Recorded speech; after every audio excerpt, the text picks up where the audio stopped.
simple, delicious apple crumb cake with walnuts. So our first step in our apple crumble is going to be to peel and cut our apples. So when I do apple crumbles or apple pies, I don't slice my apples. I like to do different size cubes. Doing cubes instead of slices offers a different texture to the apple crumble or apple pie.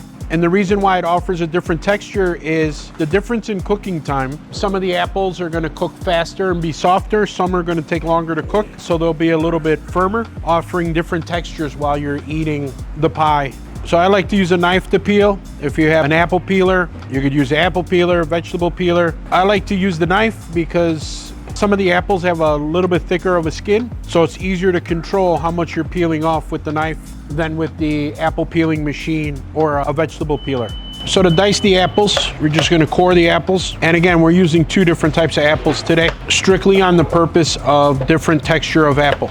The Granny Smith is a harder apple, so it's gonna hold up to cooking better. And then our Evercrisp is gonna offer us the sweetness, and it's a little bit firmer of an apple as well. So cooking texture is gonna be similar to the Granny Smith, just a little bit softer. And as you could see, the cubes are different sizes, different thicknesses, because again, we're looking for that difference in cooking time. So as you're dicing your apples, it's always a good idea to have a water bath for your apples. And your water bath is gonna be some fresh, clean water and a little bit of lemon juice to keep the apples from oxidizing. So as we're getting all our ingredients ready, it's gonna help the apples from turning brown. So now that our apples are all cut, I drained off our soaking liquid to prevent them from turning black, and we're gonna season our apples. Some sugar, some melted butter, and what I'm gonna do is I'm gonna reserve a little bit of the melted butter, pour it into my baking dish, and before it coagulates, I'm gonna roll it around in the baking dish to coat the dish with butter. What that's gonna do is it's gonna prevent our apples from sticking to the pan. Some cinnamon, a pinch of salt. We're gonna give our apples a good mix. We're gonna go right into our baking dish. Nice even layer. And now what I'm gonna do is I'm not gonna clean my bowl. I'm gonna do our crumble topping right inside the same bowl where I just mixed the apples, because we wanna pick up all that flavor that's inside the bowl, the cinnamon and sugar. Into our cake mix, we're gonna chop up some of our walnuts. We're not looking for a fine chop because we want some crunchy bits. Add our walnuts right into our cake mix. And then I'm gonna take some that are not chopped and drop them in there as well. We're gonna add a little bit of sugar to our cake mix. Our sugar is gonna help to caramelize and make it crunchy. Some extra cinnamon, some melted butter. And then I'm gonna take a stick of butter and I'm gonna cube it to mix into our crumble topping. If you have softened butter, you don't have to cube it. If you forget to take the butter out, this kind of helps incorporate the butter into the crumble, kind of like when you're making biscuits. And we're gonna start to incorporate everything together.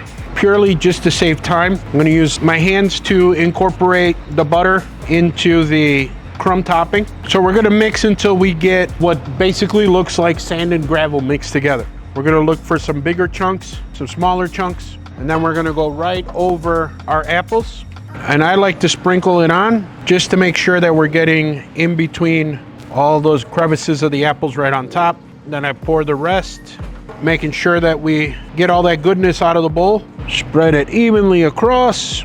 Now we're gonna take some more walnuts, crush them in our hand, right on top. At this point, we're ready to go into the oven. We're gonna go in a 450-degree oven, uncovered, and we're gonna check it in about 15 minutes. So it's been about 15 minutes. Our crumble has come out of the oven. I like to always let it set and give all the juices a chance to reincorporate into the apples and into the crumble topping. And then we're just ready to serve. Go right into our dish. Then we're gonna take some of that natural juice, a little bit of our butter, just drizzle it right on top. Some of our toasted walnuts. You could serve this with pumpkin gelato, vanilla gelato, hazelnut gelato goes really well with it. The creaminess of the gelato melts into the crumble, giving it a whole different complexity. But we're ready to eat, so make it at home. Happy Thanksgiving and enjoy.